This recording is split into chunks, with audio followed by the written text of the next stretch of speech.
Students, आज हम बात करेंगे सरफेस एरिया ऑफ स्फीयर की। मतलब स्फीयर क्या होता है। अगर आप एक बॉल देख लें या आप जो है एक फुटबॉल को देखें तो ये एक स्फीयर है, या अगर हम अपनी अर्थ को ही देखें उसका जो एक ग्लोब बना होता है वो भी स्फीयर टाइप का होता है शेप में। ठीक है, अब ये तो एक शेप का नाम है, और हम यूँ कह सकते हैं कि ये थ्री डायमेंशनल शेप का नाम है। मतलब इसमें लेंथ भी होती है। ठीक है, मैं यहाँ पे 3D लिख रहा हूँ, मतलब थ्री डायमेंशंस है, लेंथ है, ब्रेथ है और हाइट है। अब बात यह कि हमने जो बात करनी है आज वो सरफेस एरिया की करनी है। मतलब जो एरिया, जैसे एक कागज का टुकड़ा है या एक कॉपी का पेज है, तो वो पेज जो है वो अगर आप देखें उसमें दो डायमेंशन, लेंथ और ब्रेथ, तो वो एक उस अपने एरिया को रिप्रेजेंट कर रहा है। ठीक है, मतलब उसमें हम लिखते हैं, लाइंस ड्रॉ कर रहे होते हैं, ट्राइंगल्स बना रहे होते हैं। ठीक है, तो कॉन्टेक्स्ट सरफेस होती है बेसिकली जो हमारी एरिया, अगर मैं कहूँ तो एक कॉन्टेक्स्ट सरफेस है। और चूंकि दो डायमेंशंस होती हैं इसमें, इसलिए हम इसमें जो इसके यूनिट्स लिखते हैं उसके साथ स्क्वायर लगाते हैं। मतलब अगर सेंटीमीटर में हमने लेंथ और ब्रेथ रखा तो स्क्वायर्स में इसका आंसर आएगा, स्क्वायर सेंटीमीटर्स में। ये तो बात होगी सिर्फ एरिया की और सफियर क्या होता है। अब हम बात करें कि एक सफियर का आखिर एरिया कैलकुलेट कैसे किया जा सकता है। मतलब यहाँ से अगर आप देखें तो नहीं समझ आती कि कैसे कैसे हम ये एरिया कैलकुलेट करें। और फिर ये कि एरिया है क्या। एरिया में यूं कह सकता हूँ कि अगर मैं इसके ऊपर एक बारीक सी शीट चढ़ाऊं, ठीक है, इस पूरी बॉल के ऊपर, जाहिर बात है चारों तरफ से इस तरह से गोल घूमेगी वो, तो वो मेरी शीट ओवरलैप भी ना हो और वो इसका कोई जगह छोड़े भी ना, बिल्कुल। मतलब इस तरह से मैं इसको इसके ऊपर जो है वो इसके ऊपर इसको ओवर चढ़ा दूं, ठीक है, कवर कर दूं इससे, तो वो मेरा कितना, वो कह सकते हैं वो जो कागज कितना लगा है, क्योंकि कागज का तो एरिया है। ठीक है, वो कागज का एरिया हमने निकालना है बेसिकली। तो वो एरिया इस एग्जैक्ट इतना ही होगा जितना इस बॉल का एरिया है। या मैं एक बारीक सा धागा लूं और इस धागे को इस बॉल के गिर्द लपेट दूं, सारी बॉल के गिर्द, तो वो इस बॉल के गिर्द जितना उसने, मतलब बार बार सरफेस हमें नजर आ रही, वो एग्जैक्ट उतनी हो जाएगी जितना इस स्फीयर का जो है वो सरफेस एरिया है। ठीक है, ये बात हमें कुछ समझ में आती है। अब अगर हम हिस्ट्री को उठाते हैं तो हिस्ट्री हमें बताती है कि जैसे जो हमारे पास वॉल्यूम था सफियर का, जो कि आर्किमिडीज ने जो है वो बाय एक इंसिडेंट के तौर पर आप कह सकते हैं, या बाय चांस जो है वो डिस्कवर किया था, इन्वेंट किया था। ठीक है, तो अब हम ये कह सकते हैं कि इसी तरह अगर जो इसका फार्मूला है जी सरफेस एरिया का, वो भी इसी तरह से उन्होंने बनाया है। ठीक है, उसके ऊपर उन्होंने वर्क किया। पहले तो हम ये देख लेते हैं कि उन ये कि हमारे पास जो हेमिस्फीयर है ये क्या होता है, क्योंकि जो जिस लॉजिक के जरिए उन्होंने वो स्फीयर का एरिया शो किया है वो, उसके लिए हेमिस्फीयर का आइडिया होना चाहिए। तो मैं आपको पहले हेमिस्फीयर के बारे में थोड़ा बहुत समझा रहा हूँ कि अगर ये ग्लोब है, ठीक है, इस ग्लोब को अगर मैं दो हिस्सों में डिवाइड कर देता हूँ, दो बराबर हिस्सों में, तो इसका ऊपर वाला हिस्सा जो है वो, मतलब जैसे ईस्ट वेस्ट नॉर्थ साउथ, तो ऊपर वाली डायरेक्शन नॉर्थ होती है, नीचे वाली साउथ होती है। तो इसी तरह इसको नॉर्थर्न सेमी हेमिस्फीयर कहा जाता है, इसे साउथर्न जो है हेमिस्फीयर कहा जाता है।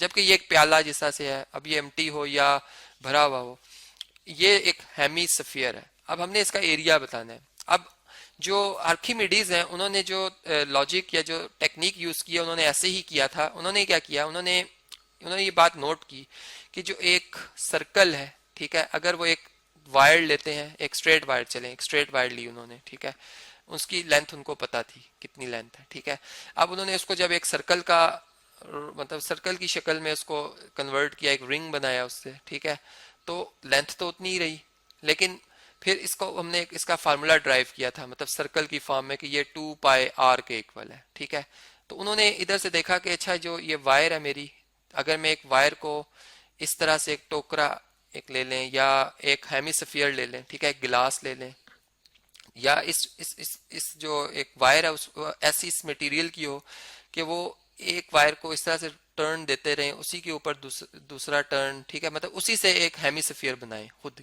खुद हेमिस्फीयर बनाए। ठीक है, मतलब उन्होंने एक इस तरह से एक टेक्निक यूज की कि उन्होंने खुद से हेमिस्फीयर बनाया, जो कि मैं अब उसकी चूंकि वो शेप बनाना एक मेरे लिए यहाँ पर थोड़ा सा पॉसिबल नहीं है, मैं बताता हूँ कि उन्होंने कैसे वो हेमिस्फीयर बना लिया है। ठीक है, फर्ज करें उसकी शेप जब बन गई थी कुछ इस तरह से हमें नजर आ रही थी। ठीक है, टर्न्स देते देते एक ही वायर को, उस वायर ने इस तरह से टर्न लेते लेते ये एक हेमिस्फीयर की, मतलब एग्जैक्ट हेमिस्फीयर होगा। ठीक है, ये अभी थोड़ा सा इसमें फर्क है यहाँ से, लेकिन एक समझ लेके बिल्कुल आधा सफियर है। ठीक है, अब उन्होंने जो जितनी उनकी ये वायर लगी थी इसके ऊपर, उन्होंने उस वायर को कट किया, ठीक है, और उसको एक सिलेंडर की शक्ल में उसी वायर को, मतलब उसमें कमी पेशी नहीं की, उसको इस तरह से टर्न देते रहते, एक दूसरे के ऊपर टर्न देते रहते, उन्होंने इसको एक शेप दी सिलेंडर की, ठीक है, सिलेंडर की, जिसका रेडियस उन्होंने आर रखा, ठीक है। फर्ज करें ये सिलेंडर बना दिया उन्होंने।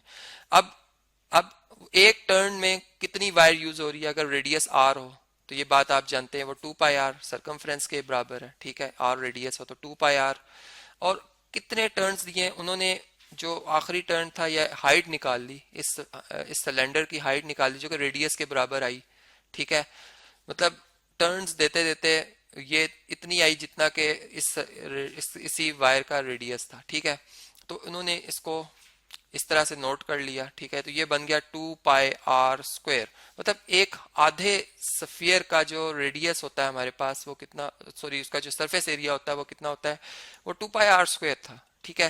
मतलब यहाँ से उन्होंने एरिया का वही फार्मूला, उसका वही कंसेप्ट रखा है जैसे एक रेक्टेंगल का अगर हम बनाते हैं। अगर एक रेक्टेंगुलर हमारे पास एक पेज हो, ठीक है, और उसका मैंने एरिया निकालना है, तो मैं क्या करता हूँ जी, उसमें उसकी 2 डायमेंशंस लेता हूँ मैं, एक लेंथ और एक ब्रेथ, ठीक है। लेंथ इस तरह से, और मतलब हॉरिजॉन्टली और वर्टिकली ब्रेथ आ गई, या इस तरह से अगर कॉपी की दूसरी डायमेंशन जो कि आपस में दोनों डायमेंशन परपेंडिकुलर है, तो एरिया आ जाता है लेंथ मल्टीप्लाई बाय ब्रेथ, ठीक है। तो ये बिल्कुल वही कंसेप्ट उन्होंने यहाँ भी लगाया। और इसी तरीके से उन्होंने ये जो वायर इनकी यूज हुई थी उसको जब मल्टीप्लाई किया, ठीक है, तो ये 4 पाई आर स्क्वायर, मतलब जो उसका ये जो इस टाइम हमें ये हेमी सफियर का जो एरिया नजर आ रहा है वो 2 पाई आर स्क्वायर है, ठीक है जी, 2 पाई आर स्क्वायर है।